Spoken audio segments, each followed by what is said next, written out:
For those of you who just tuning in now to the Rocha Revolution, I am so honored, and I want to thank everybody for being here this week. I am honored to be joined by maybe my oldest friend that I've actually had on this podcast, Amy.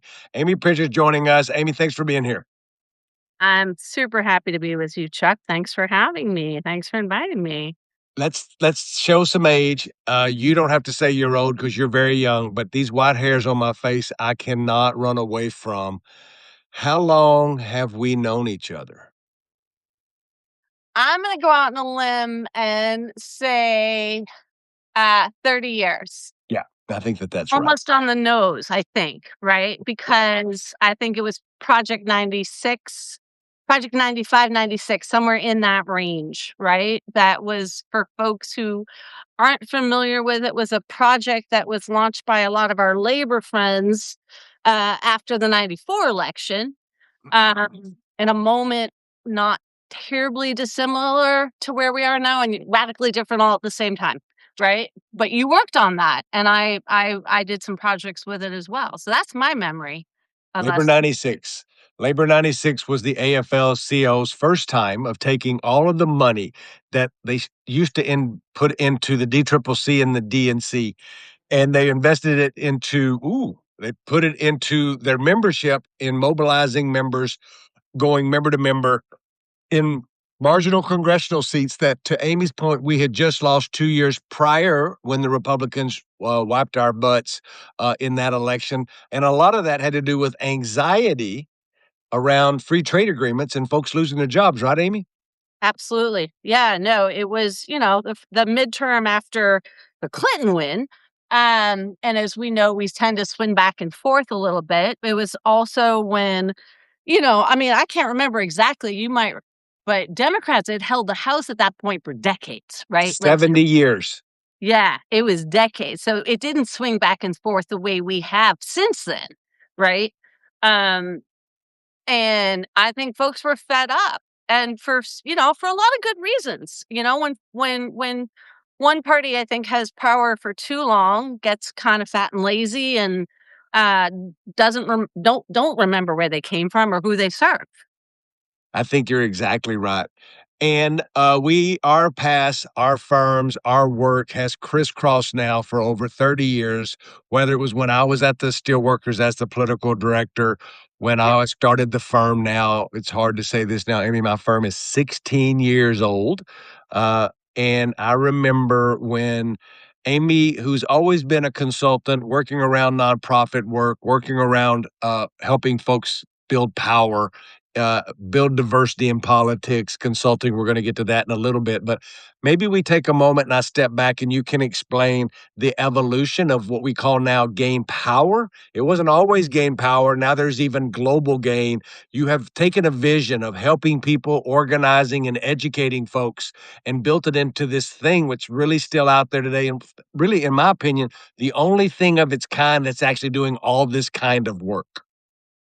Thanks. Yeah. I mean, Gain Power is now just over 6 years old, but to your point, it was a evolution from what was originally called Democratic Gain, and it was more than a rebranding. So I do think of them as kind of different phases, but the commonality is to support the folks who do this work and to particularly, I usually say, diversify, demystify, and democratize our own democracy work, which, for a whole host of reasons that you and I could talk about all day long, has really been just this exclusive space that has not always welcomed in women and people of color and anyone from a background that might be different from those who hold control and power themselves. So we originally called it Democratic Gain, and we started after. Really, it was after McCain-Feingold, but we launched in 2004, and I think that was a marker for a lot of organizations, some of which are still around too. The American Votes, Democracy. I mean, there was a lot that happened that sprung out of that campaign finance reform. And we launched in part, and the parties have changed a lot in for better or worse, depending upon the day of the week you might think about it, because of those campaign finance reforms. We used to do things a lot more coordinated, and the party, particularly the DNC, did a lot more to support talent. Still not enough even then, but they, um, so we launched as, and really it's still the busiest time. And that time it was just after the 2000, it was in 2003, 2004. Our real program started in 2004, post-election. We're always busy post-election because we help people all year round in the 2-year cycles that evolve into 4-year cycles and 6-year cycles and on and on. But it's really about helping talent who too often are just kind of tossed to the wind, win or lose, after an election, right? And then we rebuild all over again, start from scratch, you know. But we have really tried to create space going back then and still today, for folks who we think are missing in the movement, in representing the communities that we, the party, we, the left, whatever you want to call our movement space on any given day, seek to represent, but rarely do. For those of you listening, what Amy's describing is every election cycle, when the election's over, everybody gets laid off. Everybody loses their job. Sometimes you win and you maybe get to go to Congress or a state house, but that's really the exception, not the rule. If you're that lowly field organizer or that political director, you've got to be thinking about your next place to go to work. And this campaign space is really hell on people's lives. Me and Amy did it before there was an internet, when it was really hell, when we lived on people's couches and there was not a staff union. And what she's created, and it's and built from way beyond just this, but a place where folks can come and give their resume, and there's job boards, there's training, there's mentorship. I was proud to be on the board and help find other advisory board members and find folks that could mentor and have career fairs. Like that don't happen without Amy Pritchard and I Lift You Up. I think it's important though, for folks that are listening, to take a step back and and I like this story, and I've been asking this of the candidates, so I need to ask it of operatives, and you may be the first true operative beside my business partner who's been on it. What drew you to this work, and how did you even get started doing political campaigns? I had a more than a deja vu moment about a week ago and shared this story recently, because I happened to go into Boston, and walk by the state house, and that was the first place I had a job, when I was still in college. And I call it, like, I had the Forrest Gump life. I just fell into these, like, situations that I really didn't even understand the access and the opportunity that I was given, and I really, like, I didn't have a political family. I didn't really grow up around anyone who was political, so it wasn't something I came to what I would call naturally. But I did have an opportunity when I was in high school to do a program that probably analogous to, like, Close Up, these ones where they take high school students, but in our case, it was run around the state house and learn about state government. And I just that sort of got a spark then, and I remember asking my state rep, I'm like, "I wanna work here." And she said, "Well, we get interns when you're in college." And I followed up with her a couple of years later. I'm like, "Okay, I'm ready." And I got what I still kind of am blown away by, but it was just a job. And I say job because I was paid. It was a paid internship, which was pretty rare, still not as prevalent as it should be, but certainly rare back then. Um, and I just was supposed to work for my state rep, but because she was in leadership, she was first woman's legislator in leadership at the time, and she gave me away to this commission that was called the John F. Kennedy Memorial Commission, and it had the simplest mission, which was there was no memorial to President John F. Kennedy at the Massachusetts State House. And so these legislators got a little bit of funding, and literally their only purpose was, and I'm going to write something about this because I took a picture. We was to literally build a memorial to John F. Kennedy. But here I am, like I said, having never worked in politics, having never having any access. My parents weren't donors. They were, my mom was. I like to think of her as an activist, but not even the way we think of them today. Um, but I got assigned a staff role, which is to say I got given to a commission that had no budget, therefore they had no staff. So the intern was the only staff. And my job was to do this national artist search, to find an artist to build a memorial to John F. Kennedy. And that memorial included uh, commission included uh, Jacqueline Onassis, John Kennedy Jr., What? Carolyn Kennedy, a handful of state reps, and then some other folks who were on the Kennedy Library Board. And I got immediately thrust into this Kennedy orbit, and it was pretty amazing. It also happened to be the very same year that Tip O'Neill, folks who don't remember that name, he was the Speaker of the House at the time, who also happened to be my congressperson, retired. And Joe Kennedy, um, uh, which one was he's the third. He's Joe Kennedy the second, not to be confused with Joe Kennedy the third, but ran for that seat. And I got all introduced to all these Kennedy people. So they asked if I would work on their campaign. And that was my first campaign in 40 years ago. I can say it's true. 40 years ago, Wow. 1986. So, yeah. And I met some pretty amazing people. And then turned out my governor ran for president. And suddenly I went from the state house to working on a presidential campaign. And I am still friends with a lot of those folks to this day. And was that Dukakis? Yeah. Yeah. Yeah. Yeah. That's really crazy. I think that the one thing on this show that we have come to realize is that everybody's path is unique, and they're all a fabric of all these unique paths. There's not a direct path. And I think That's when right. you look at what you've done with Game Power and what you've done with mentorship, like there's not a textbook. You can back and go to GW and get a campaign management uh executive degree of some kind because me and you both Yeah. spoke at those classes. But there's not really a playbook of you're supposed to do it this way, and you go get the internship. You're probably not getting paid for that internship. You do a time as a field, associate, then maybe become a deputy field. Like everybody's path is so different. We know my story of going through the union, never going to college, figuring out my life, being a teenage father. Like nobody would have dreamed in your family or my family when we were in high school and middle school that this would be where we would end up. And I No. think a lot of people out there that's watching this, and especially for folks that you mentor, you should know that there's not a right or wrong way to do this. If you have passion and you want to really do something that's meaningful, politics is an easy way to see that you can actually affect people's lives.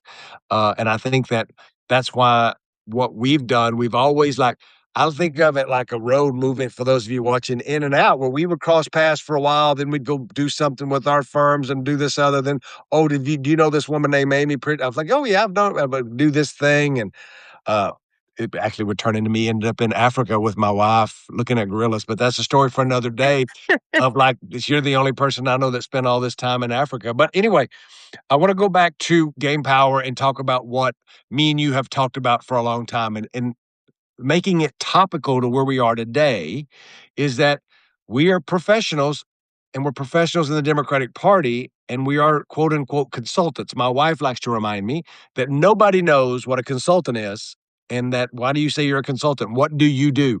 What do you do that people pay you money to do? I'll put that on Twitter this week because lots of folks say they're consultants and advisor, but I don't think if you're not getting paid to do that, you're just somebody who likes to talk a lot on Twitter or on this platform. Um, as you think about what we're seeing in consulting today, tell me how you've seen it change for the better or the worse, and how does that lead into the position to where you were just at in Maine and what we're living through as a party in Maine? Yeah, no, thank you for that because I just came back literally minutes ago from Maine. I was not up there for the Senate race, but I happened to visit with some folks who were working in this case for Troy Jackson. But mostly I just sat up there stewing, and I was stewing because I'm angry that we don't have a nominee and the process that we just went through um, with Graham Patner. And I mean, most of what can be said about him has been said. That's not my place, but I think that I mean, there's two types of consultant. You and I both know this. First of all, when people say, "What do you do as a consultant?" I'm like, it's just an easy way to say I'm not unemployed because I can be paid or not be paid, and I've certainly been paid a fair amount, and I've had plenty of time where I haven't been paid, and I can still say I was a consultant the whole time. But I think consulting has changed both for the better and the worse. I think that I think more people doing this work is a good thing. I think our democracy is imploding and exploding simultaneously. And that has had a huge ripple effect, but more money means more organizations, more campaigns, which means more people, more staff, etc. And if folks haven't read this, I really encourage folks to look at Amanda Littman wrote a piece on this about a week or so ago that I think was a really important piece. And I'm going to write I've already written, I just haven't shared it, a complimentary piece to follow up to it. But, the one of the reasons there are so many consultants now is because there's not stable jobs, right? It's very easy. It's one of the only ways to create stability. I'm not sure stability is still what we either of us have in this moment, even though we're pretty well established at this point in our careers, right? It's still very unstable.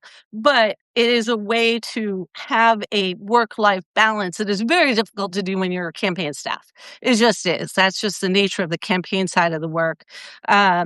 And so, like I said, on the good side, I think more people doing this work is good. I think more different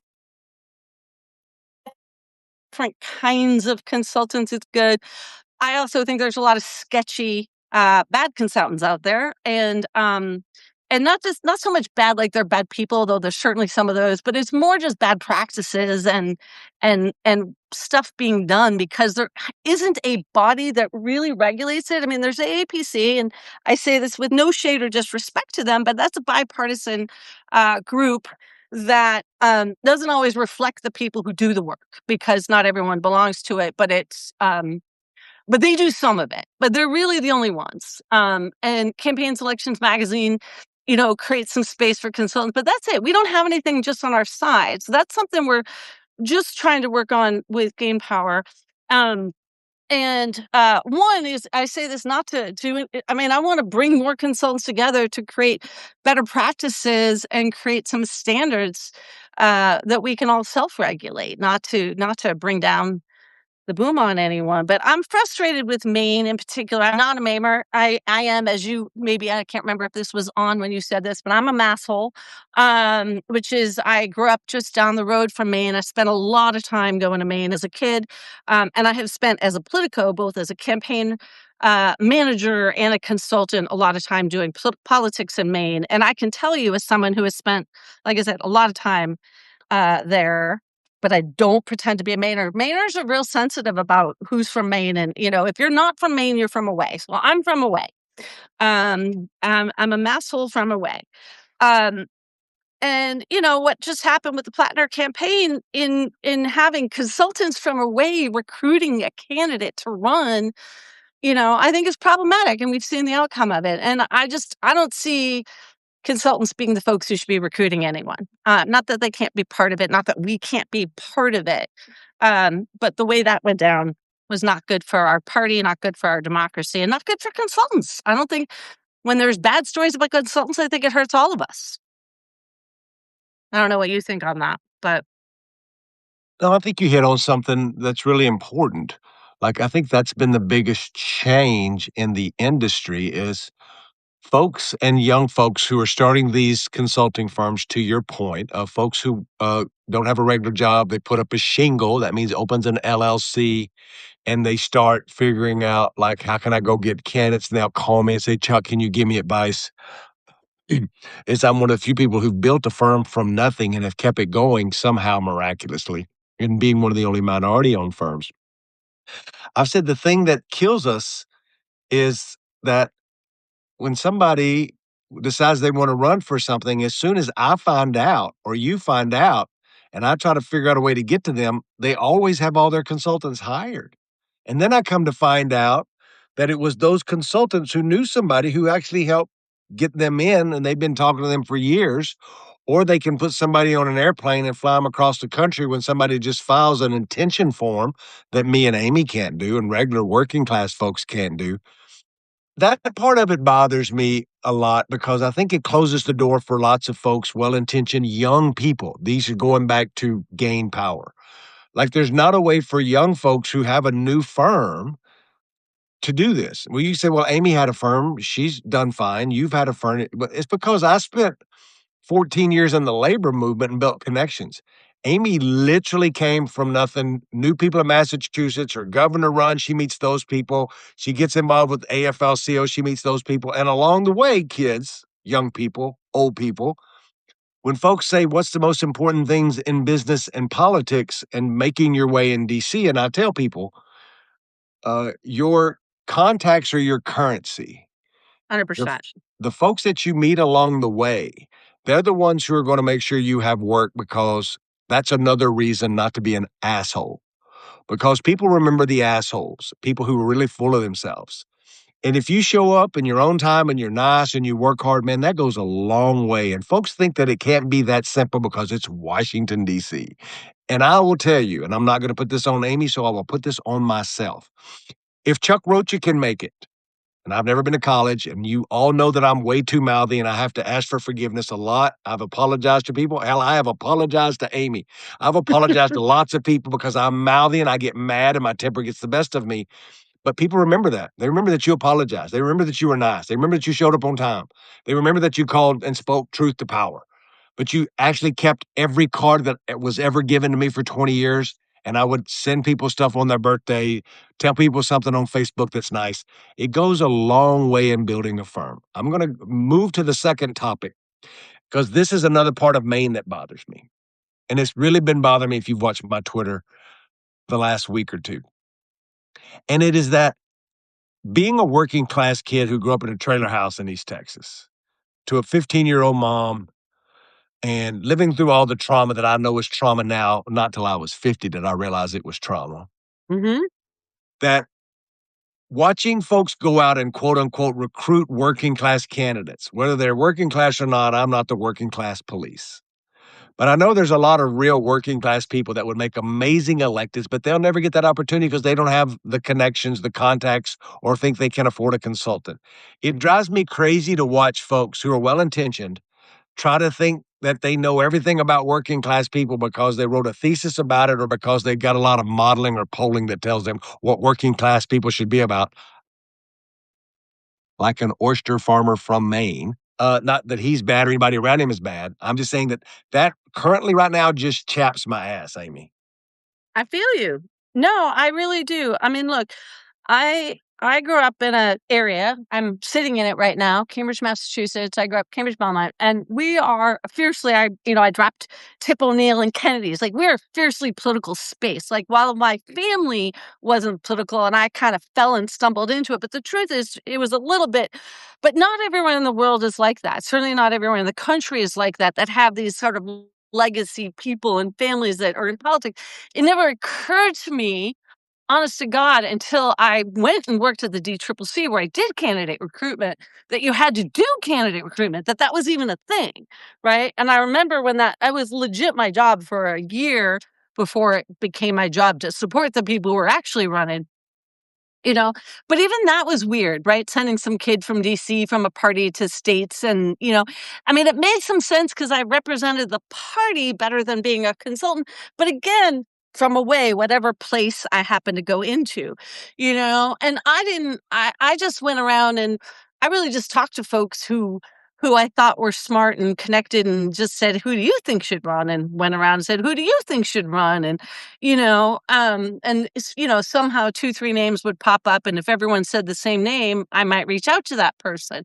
I didn't go and, profile a candidate before I got there and just try to knock on someone's door and say, "Hey, you should run." You know? And again, we could go off on this unfortunate, really terrible case for, I think, a number of reasons. I mean, you talk about being trapped. I'm sorry. I just can't with the white men, this sort of brawny, we need the bro to run, and it's not the working class part that pisses me off.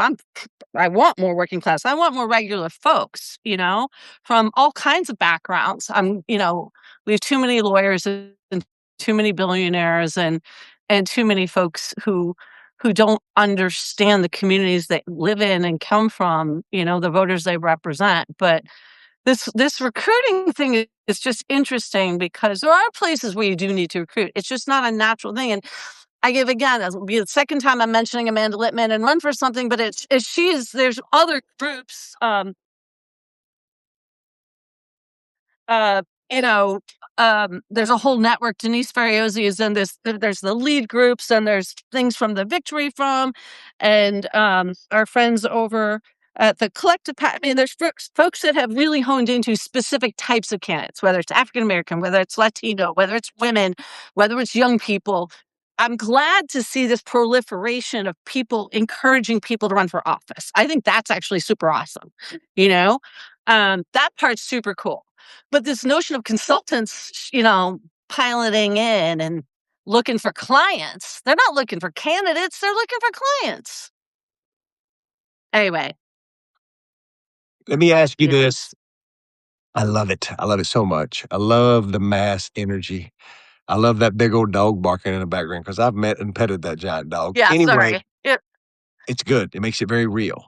Um, what advice, if there's people that listen to this Substack, who read your Substack, who look at, advice from seasoned operatives like us, um, and now you've had this organization where you've been out mentoring people, connecting people and stuff. When you have these young people around you, and I should also say hosting the award show y'all do every year as well, with Game Power, what is the leading advice that you like to leave with all of these folks? Because 'Cause I'm always moved by all these young folks who are around, who are just hungry to be there. "Oh, Chuck Rocha this and Amy that." They look at us like we're somebody. Like, what advice do you always have for them and for those listening now? I mean, my biggest thing is to folks is find your passion, whatever that may be. And your passion might be a policy, it might be an issue, it might be a community. I mean, you've got your passion, Puck, which I'm so grateful for the work that you do, mentoring Fishing? and No, you're not talking supporting about fishing. Latino talent.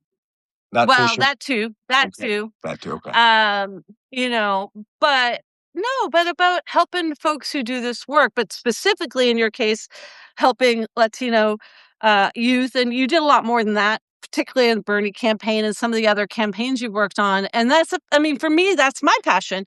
I happen to be raised Catholic. On any day of the week, I really hold my faith closely, and other days I hate my faith and the church that I'm, part of, and that's a topic for a different day. But my point is, like, I was raised part of my Christianity is a social justice and a commitment to supporting my community and people who have a lot of needs.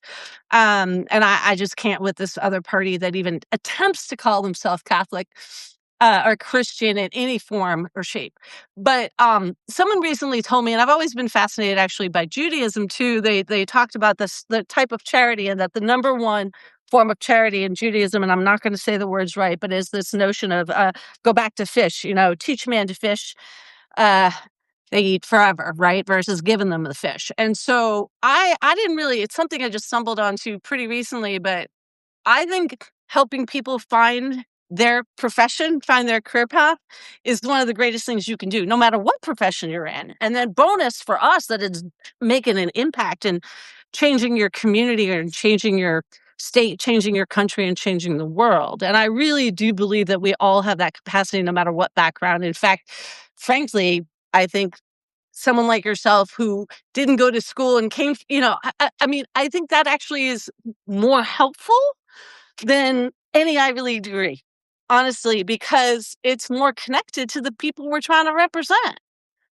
And so for me, the advice is just find your passion. And sometimes that takes a while. Your passion can also change over time. My passions have changed a little bit over time, but the one thing I'm still passionate about and why I still do this work is helping people get into the work because we need people. We desperately need people doing this work. And it's hard to find your way and it's hard to sustain your work because of the cyclical campaign cycle. Um, and like I said, the passion can be a skill, the passion can be a place, the passion can be a people, it can be a policy, and it certainly can be a combination of all of that. And I like helping people figure that out because most people they want to get by, they want to make a living. There's certainly some really ambitious folks. I talked to someone not I don't know. I do career counseling every Monday. Anyone who wants it, you can sign up. I think I put a couple hours on my calendar and anyone can sign up for it. And I do it sometimes beyond that too, but I really try to do it every week. And I was talking to someone recently who I will not name, and if they see this, they'll know who what I'm talking about, but they were someone very impressive, by the way, someone who's worked on multiple campaigns and worked in multiple states and recently run for office as well, but, is not yet 30. I kept talking about all they wanted to do was be senior. They wanted a senior job and a senior position and a senior, and I'm like, "Remind me how old you are again? Because if you think you're gonna be senior before you're 30, where you gonna go? You've already created the ceiling for yourself." You know? Um, and I'm like, that's just not a that's not an aspiration. It's not a practical aspiration, you know? I mean, say you wanna manage some people, fine, or you wanna do something that elevates yourself beyond the role that you've had today or last year, but anyway. I think I'm pretty certain on a couple campaigns that you have been disappointed in the last 2 or 3 months. Let's think about something positive in a world where Donald Trump is sucking all the life out of all of us. Tell me about some campaigns that you're seeing out there these days that excite you and why. You know, this probably sounds trite, but I genuinely get excited by almost every campaign on some level because I think putting yourself out there and putting your name on a ballot is a really big deal. And I get excited. You know, I was sad to see Mallory McMorrow drop from Michigan, and I get excited for people who really speak truth to power.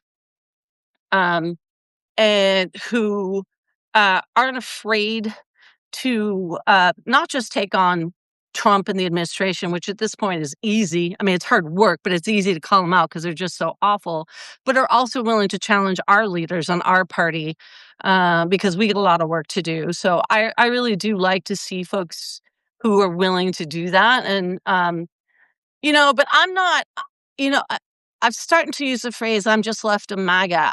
I'm not. I'm pretty progressive. But sitting here in Cambridge, you would think I was a Republican. We have a big tent party, and I on any given day of the week, I just want authentic folks who are running because they want to represent people who need representation rather than elevate their resume and put a notch on their belt. And I think that's pretty easy to tell the difference between the 2. Um, and so, I'm biased towards women. I'm biased towards really anyone who is whether they're Black, brown, Asian. I have an affinity towards anyone that comes from an underrepresented community, but also seeks to represent them. I don't know. Like I said, I don't care whether you've got an Ivy League degree or never went to college. I don't care if you're, in a deep blue seat or red seat. I care. I like doing a lot more local races than I used to because I just feel like you get more organizers there. I think it's hard to be a true organizer at a statewide level. It depends where, but I don't know. There's some great folks out there. We've got some amazing folks in our party. Sadly, they're not the ones leading it, but we have some extraordinary talent in our party. And and I, and I think we're seeing another wave of really cool people running right now. And I think we're going to have an incredible array of presidential candidates next time too. And anybody who wants to take on the fight that needs to be fought right now. I'm literally been physically ill over what has happened to communities because of ICE and the murders that have happened. And yeah, I don't know. There's a lot. It's a whiplash on any given day of what we can care about and fight about. So people who are willing to really step up and do it, I think that matters.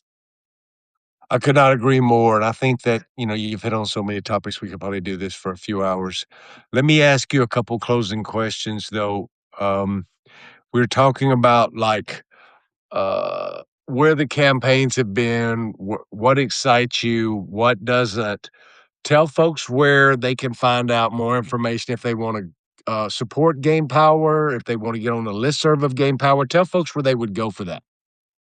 So we're in the process. We have multiple platforms. We're in the process. Weirdly, the thing that's exciting me personally right now is the fact that I can build what I've been wanting to build for a few years. And I think, a lot of people are freaked out by AI. And again, that's a whole topic of what's happening with AI in our world, which is both terrifying and mind-blowingly amazing, wonderful all at the same time, right? But I mention it just because we're completely scraping our entire, not just our single website, but trying to consolidate into a new platform. Um, so gamepower.org is frankly our I'll call it our antiquated site. You can sign up there, but we're barely touching it at the moment. We're deep in our rebuild and hoping to be live by around Labor Day with our new site. Although candidly, it's less rushing to the election. We're prepping for the post-election, right? Most of what we're planning at the moment is about after this midterm, not between now and then, although we're certainly working to get folks placed between now and then. Um, so Gain Power is our main site. We have this beautiful platform, Substack. We have Jobs That Are Left is where, and most of our jobs are posted. That's what people know about us most, is our career center. We've had, over 6,000 organizations post jobs since we relaunched as Gain Power 6 years ago. And they're a combination of labor and consultants and candidate campaigns and party committees and some journalists and all, again, democracy focused. And we are launching a new project to back to the consultant conversation to really create community for the consultants on our side, which I feel like has been lacking. So we're excited about that because that's a big part of our rebuild. If people want a sneak peek, our new site's actually live. It's just got a lot of beta information, but that's on gamepower.app right now. And yeah, we're just trying to raise money to help train people and place them and then support them and move them, keep them in this work. Really keep them in the work.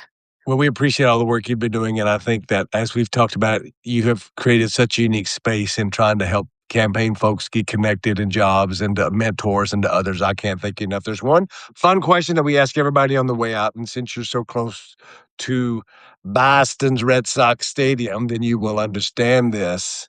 Oops, you Which, just froze on me. am I back? Am I back? Yeah, you're back. You froze for just a second. So the closing question has to do with your dear Boston Red Sox, and it is, what would be Amy Pritchard's walk-up song if you were headed to home plate? Oh gosh, How about you that? needed to give me. Oh, I have so many. What's my See? favorite song? Ah, Think about it as your pump-up song, think of it as shit. your workout song. Yeah, I mean, whoa, that's not fair. I have so Nope, many. that's right, you get Uh, one. Walk-up song. Now to the plate, coming to the plate from Cambridge, Massachusetts. I will say this. It sounds kind of goofy and but I love the happy song, because I'm happy. And I mean, there's a few songs because my moods, I get so angry and so sad about what's happening in our space that my music has to spin my mood around. Um I can't believe I'm blanking on the name of it, but the other Justin Timberlake one that's in the similar vein that I don't know. I have a handful of songs I'm always putting on repeat, but yeah, Well, thank you it's a for good being here question. today. Now I have to have I'm gonna come back and post it, but And from a personal thank you, me and Ebony want to thank you for helping us put together a trip of a lifetime when we got to come see you in Africa, see your nonprofits over there, be around some of your family that's over in Africa. And we got to see things that I thought I would never see in my lifetime. So if you ever want to sidebar with Amy about going to Rwanda, she knows a lot about it, spends a lot of time over there, works with the locals over there a lot. And so it was really, I call it a spiritual trip, and she told me I wouldn't be disappointed, and I've never been less disappointed with anything in my life. So thank you from me and Ebony for giving us and helping us put together a trip of a I'm lifetime. so glad you came, and I hope that others will come visit too. It's a spiritual place. It's a place that certainly has transformed me. and transform how I look at the world and how I do everything really here, because of my experiences there. It's a special place. It's a really special place. Everybody, don't forget to go to the Game Power website. Thanks, my friend Amy, for joining me today. And until next week, we'll see you later on the Rocha Revolution. Much See ya. love. Appreciate you. Love Be to good. Ebony too. And thanks to everyone. You Have a got it. good night.